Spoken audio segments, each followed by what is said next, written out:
guys, so throwing this video out here on how to make 3D silhouetted goose decoys. This is for snow goose hunting up in northern Alberta here.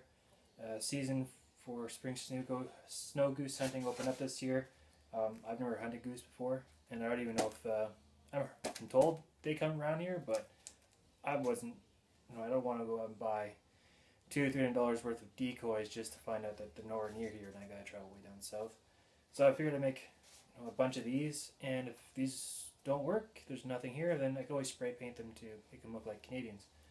So anyways, I made these out of just styrofoam board from the dollar store, and the way they work is they're just two different cutouts that I got off the internet.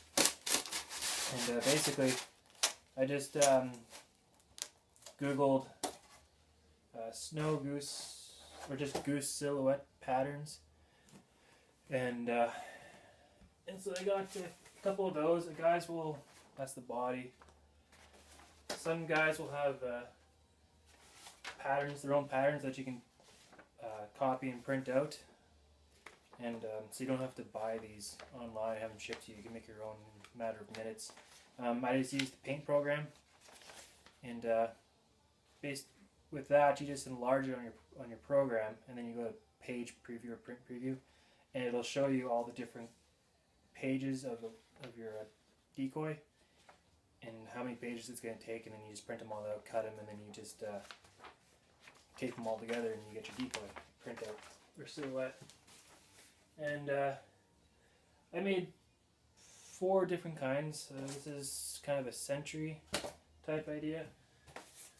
This one's a feeder, and they all work the same way, interlock. It's pretty easy to do. So once you get your paper cutouts, you trace them onto this board, and I get 1 per board, and these are $1.25 a sheet. So I mean, for 2 dozen decoys, it's only cost me $30. And I'm not going to show you all the steps here, so I'm trying to keep the video short. I already tried doing one showing the complete process, and it was too long. So, sorry, but I can't go through all the steps. So you trace them out, cut it. I find the easiest thing to use is just a sharp knife, and using it over the edge of a table. You can just do it that way that you don't have to worry about cutting your table or bending your foam board. So once you get it cut out,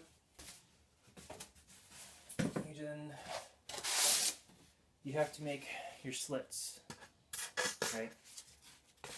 So the best way to do that is to measure the distance from your back to your front and find what your center point is, and then cut out just this line of how wide your foam board is.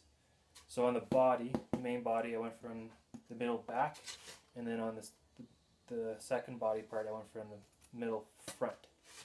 And then it's the best thing to do when you're doing that is to trim it a little bit narrower, because that way then you can always shave them off to make them fit nice and snug. If they're too tight, they'll start to go crooked on you, and if they're too loose, then they'll just fall apart. So always go like as snug as possible without losing your strength of your foam board. And this stuff is, it's pretty strong. You don't have to worry about it falling apart in the wind. So it's pretty simple. It's pretty self-explanatory. Copy, cut, put together. And for snow goose, it's already white.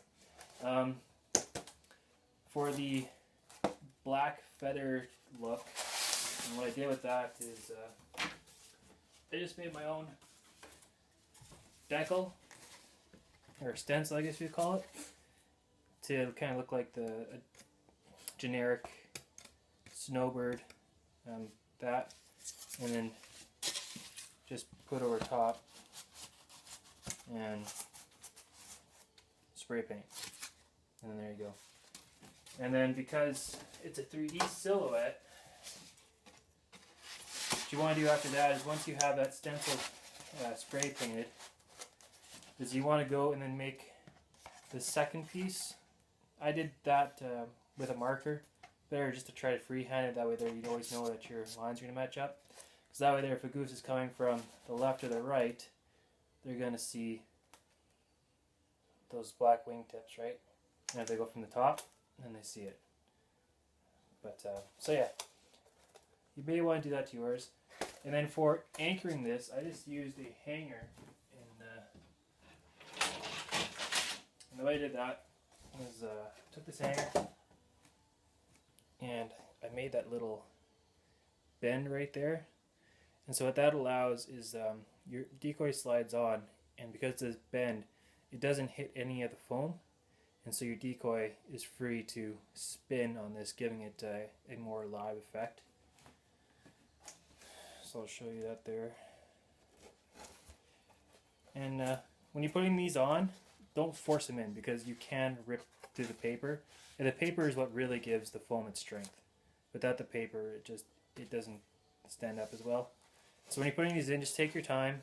I find the best thing to do is just cut the end on like an angle to make it nice and sharp, and then slowly work it through, twisting it, and then once you get it on, it just sits there for you to spin around in the wind, catching the. And this moves super easy. I put it in front of my regular fan on oscillating, and this thing would just, move back and forth with it. So it catches the wind really nice. And then the second thing I did is I took the zip ties and I just kind of wrapped it around the foam where the rod is, just to give it more strength, so that not all the just basically keep the rod, give it more strength in the foam, so you don't have to worry about it popping out or ripping the paper. And it seems to work really well. I just recommend don't tighten your zip ties up too tight. If you do that, because then you will rip through the foam. So just wrap it around. Make sure it's not that tight. I mean, I can still move mine a little bit back and forth, same with the bottom one. It's just there to give a little more strength to the entire body. And then you get your decoy like that. Like I said, I've made 14 of these, and it's super easy to make. I mean, I can make one every 15 minutes or so. Have one already painted, done, ready to go. And it doesn't take long. It's cheap. And then the next thing you can do is, after you have them cut out, instead of using the paper trace outs, just keep your foam and then just place it on top of another sheet of foam and just trace out the entire body. It's a lot quicker, more efficient. But don't throw your paper trace outs away in case you still need them. And you can use any shape, any style. Like I said, I've got a feeder. I've got a different style of feeder. The head kind of goes down a bit more. I've got a couple different kind of centuries. And it's super easy. And hopefully you see some geese. I am working on a flying. That's what this is right here. Is a kind of a flying decoy that I'm working on. It cost me $2 materials from the dollar store. And once that's done, I'll post a video of what that looks like. But it looks pretty good so far. But make a bunch of those. I'm sure you guys will be happy with it. If you want something stronger, you'd always get corrugated plastic. It's way stronger, but it is more expensive. I mean, I did look it up to see how much it was, and for an 8x4 sheet, it's like $30.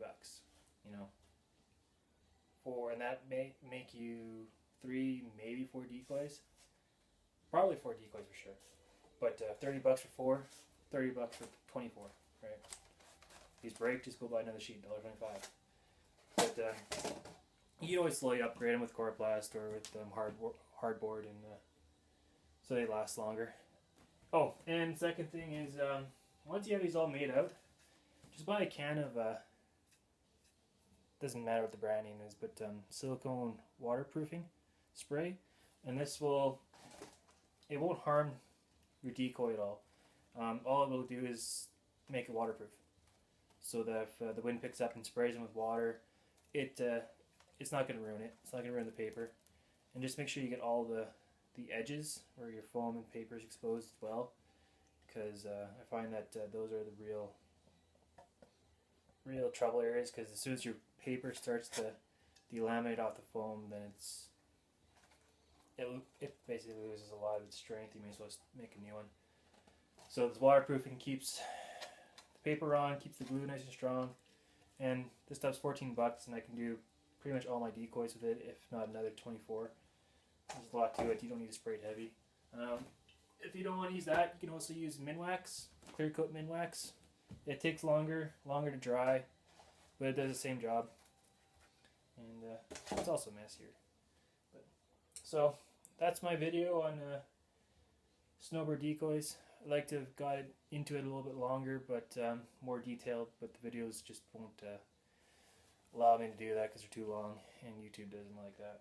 So hope you guys got the general idea. Hope you liked the video, and if you have any ideas on how to improve this, just leave a comment and I'll try to incorporate it and maybe make another video with the improvements you guys suggest. Okay, have a good one, guys.